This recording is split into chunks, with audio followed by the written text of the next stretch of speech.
Hey guys, welcome to Maniacal Gamers. I'm Chaos Wolf, and this is Amnesia: The Dark Descent. Okay. Kinda hit a couple of snags of this game so far. It's sometimes depending on, I don't know what it is. When I go through the doors, it somehow manages to, how do I say, take me back off the game. Comes up an error or something, so I'm just trying to go through it as best I can. But yeah, anyway, this is part 5 of Amnesia: The Dark Descent, and I'm hoping to make this one a good one if possible. What's this room?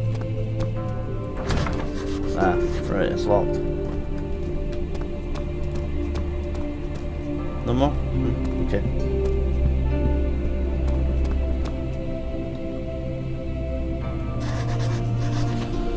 Nope.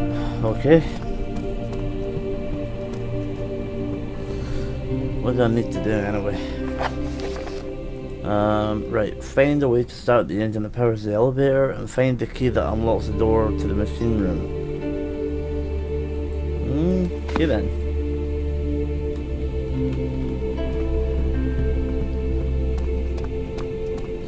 Where to start, I wonder.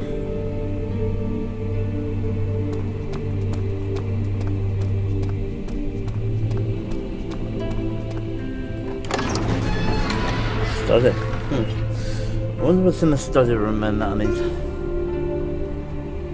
Is there anything I need in here? Oh.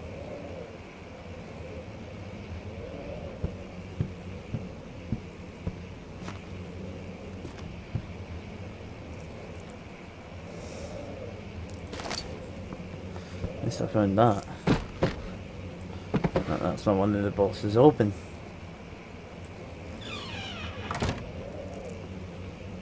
What else is in here?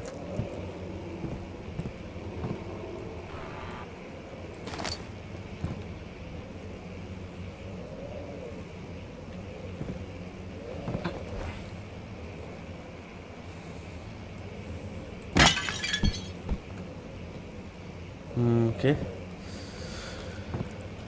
So I think that's it for this room. That is a worrying sound.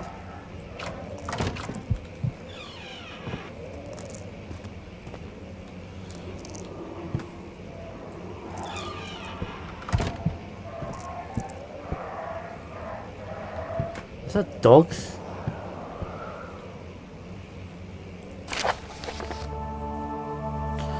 Okay. To my most trusty student and friend, Johan Weir. Okay. The most remarkable thing has happened as I was travelling through the Prussian woods this summer. I finally found one of the orbs I have been looking for the last 20 odd years. It is as inexplicable as the Heliodromus described it in the Hortus. Conclusus? Okay. Right. It was as it was told about an underground Mithriac. Oh, sorry, I'm reading it wrong. Mithriac, or whatever. Temple crowned with the unearthly artifact. The orb was big enough to fill my cupped hands, and the texture was smooth and jagged. Its color washed while rich. Contrast is not enough to describe its nature. It was an impossibility, an artifact paradox captured within stone. I was staying in a nearby village called Alstad, investigating one of the antiquated trails. When I finally found the cavern, I went inside, and suddenly I could verify the truth of these enigmatic artifacts. They were real. As you can understand, this is the most important discovery of my life, but it has also become my greatest fear. As I entered the underground chamber, I could feel that I was trespassing. Because of my curiosity, I did my best to fight these instincts and fetch the orb from its place. I scrambled out of the chamber and into the woods. I could sense something was following me. It bayed loudly as it closed in. The beast, the guardian of the orb, was relentless in its pursuit. I made my way to a nearby ravine where I stumbled upon some men fishing in the lake. I tried to warn them as I passed, but fortunately they remained as I continued my escape. When I heard their cry of pain echo through the valley, I felt such a tremendous sense of relief, thinking I would be spared. Suddenly a blue shimmering light engulfed me, and the colours of the forest were washed away before my eyes. I kept running through the bleak surroundings. The trees had turned charcoal black with leaves of cinder. The ground covered in murky water. I pressed on through the drenched land as the glowing ember gave way to the rising wind and rain on me. I could hear pleading screams in the distance, and I joined in as pain and fear overtook me. I fell to the ground, gasping for air. This certainly must sound strange, but I had been carried miles away across the Alps to a grassy field outside Genoa. The guardian had taken the orb from me, but still, until this day, I fear its return. Sometimes I lay awake at night listening for the howling cry I heard in the forest. It has been nearly a decade since that day, and I still haven't been able to write about the incident. The last time we spoke, you told me about the interest and ongoing research into the mythic orbs, and I realized I owed you the truth about my visit to Elstad. Your friend and mentor, Heinrich Cornelius Agrippa. So this guy already knew about it, and yet he went along with it anyway?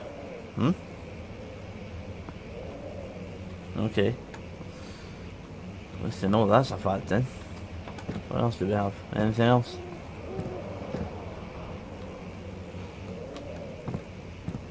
It is freaking eerily quiet right now.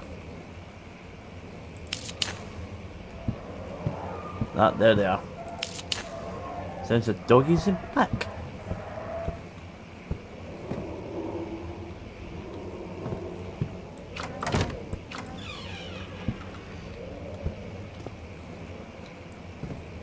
That's the wrong way.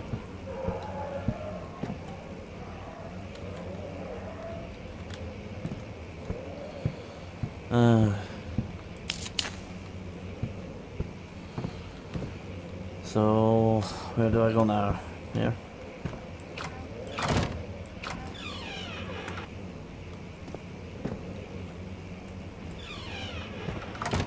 Oh, god damn it, there's a room full of blood. Great. Canis Lupus Familiaris. Is that right? Yeah. 1650, April 12th. After a short study, it is clear that the agitation found among humans can be found in a dog. Fear and pain induce stress. Wait, is that why the dogs... must be the spirits of the dogs or something, I don't know. Induce stress, which seems to trigger an endogenous response, causing the animal to burst with energy. I believe that the catalyst is produced in the brain. It is difficult to determine exactly where and what it is, but I can sense that it reeks of cosmic genesis. Okay.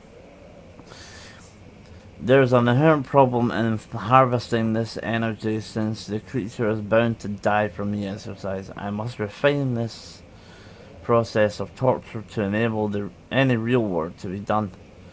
More experiments must be performed, but it seems that only human beings are able to produce the amount necessary. It might be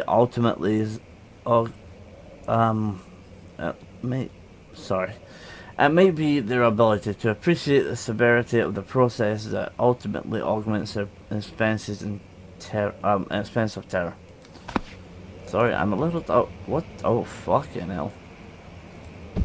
That is frightening. That is... what the fuck? Ugh. That is literally a dead... Whoa. Okay, this is creepy as hell.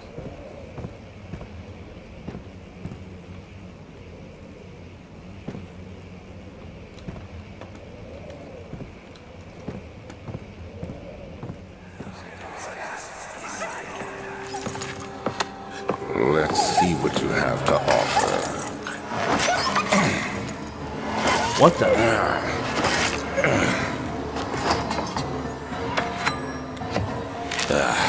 What a mess. I should have sharpened the saw, but I can sense it. It's definitely there.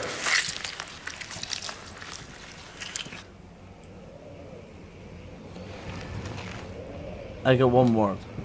Sorry, I got one. 3 words? What the fuck? What? Ugh. Go free bird. Even if you are dead already. Whatever.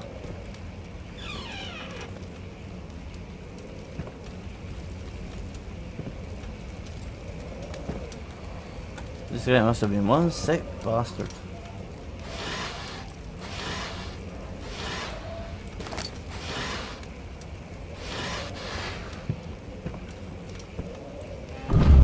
Whoa!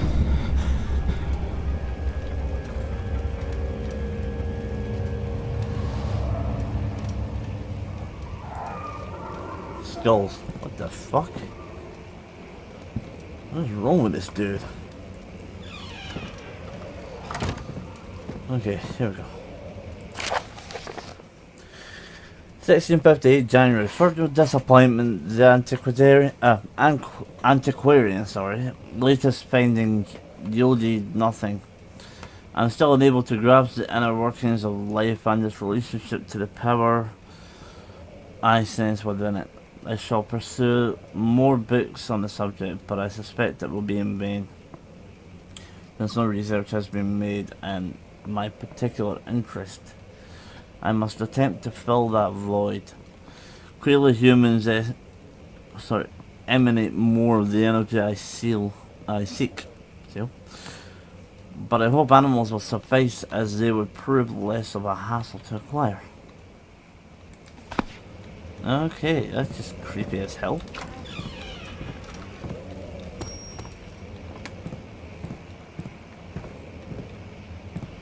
What the fuck is wrong with this?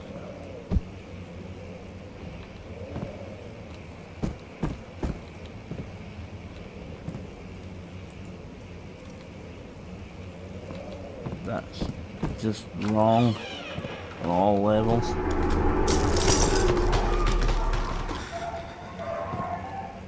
What the fucking hell was that?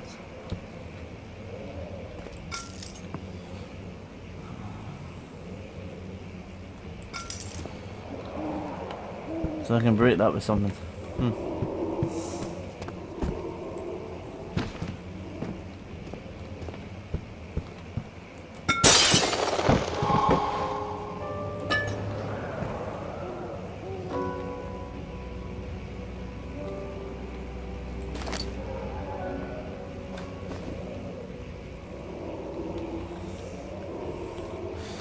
I think I'm gonna save it here in case I actually die, because I want to try something.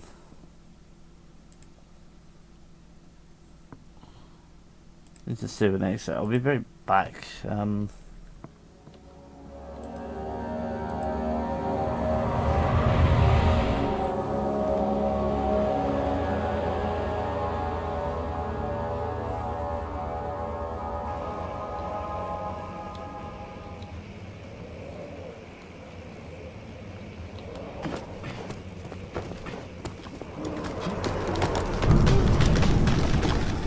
Huh.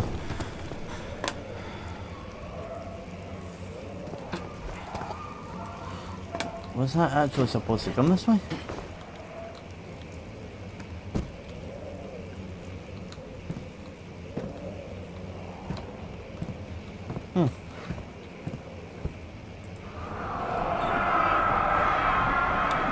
When will it be my turn? Have I not shown restraint? My patience spans centuries.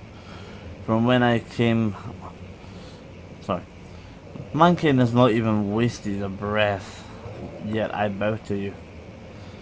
I have done so much for you, and I have gained nothing in return, Agrippa. I trusted you.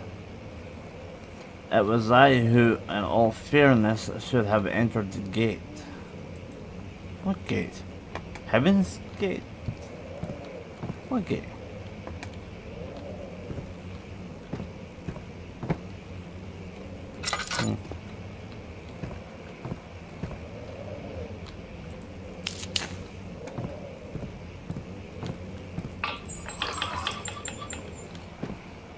Okay. The elevator breaks down again. Make sure to use the steam engine to build up pressure before channeling it into the machinery. Adjust the levers to get the right amount of pressure inside the chamber. The meter should read up 8 and down 8. Ah, right, okay.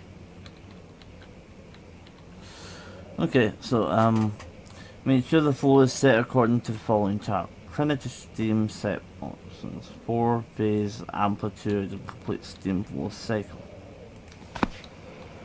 That helps me get a better understanding at least. Right, the flow cycle rod. Rod? What's the rod for? Is that for the steam engine maybe?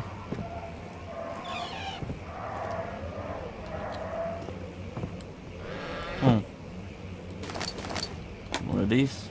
Awesome. Never had the same effect as the last time. I don't know.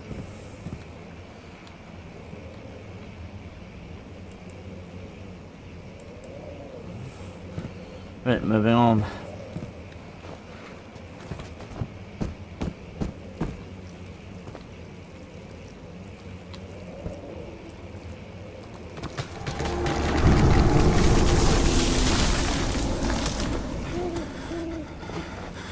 Wait a minute. Oh.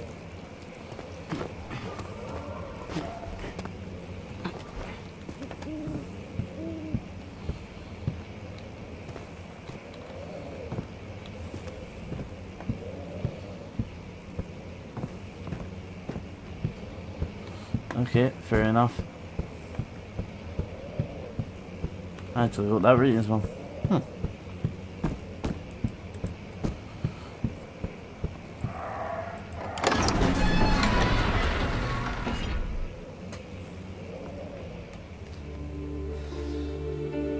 Right.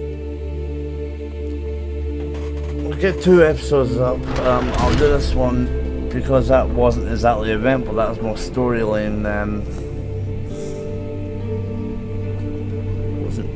This one really wasn't that scary to be honest, so I'm gonna get 2 up at the same time. That way episode 5 and 6 are up both in the same time, and you can actually enjoy both of them, understanding it better. I apologise there wasn't much of an event there, but yeah. Still a little creepy though, considering the whole thing about the dogs. What the fuck was that all about? But yeah, anyway, without further ado, this has been Amnesia Part 5, and I'll see you in the next one. See you guys.